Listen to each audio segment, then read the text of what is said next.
Samtang sa Negros Occidental naman, bodega sa Sipalay City, Ginlamon, sang Kalayo. Mga salakyan kagamit sa panguma na dalahig sa sunog. Nakatutok Aileen Pedreso.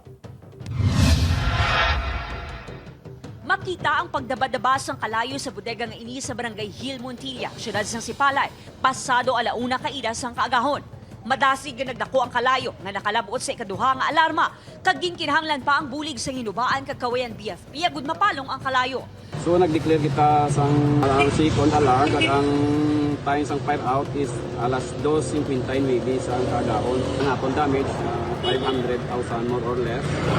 Base sa inisyal investigasyon sa BFP, mas madasig nga naglapta ang kalayo bangod sang paglupok sang storage tank sa bodega nga may unod sang krudo. May mga salakyan, motor, dump truck, kag harvester nga natupok man sang kalayo. Antes alas 3 na sang kaagahon sang gindeklara nga fire out. Padayon pa ang maid-id nga investigasyon sa Sipalay City BFP agud matumod kung saan nagsugod ang kalayo. Now under investigation kita gyapon ay gina-trace na mo nila ang electrical o ang open flame. Wala naman sang may nasamaran sa nasambit na sunog. Upod Gerwel Bangoy, Aileen Pedreso.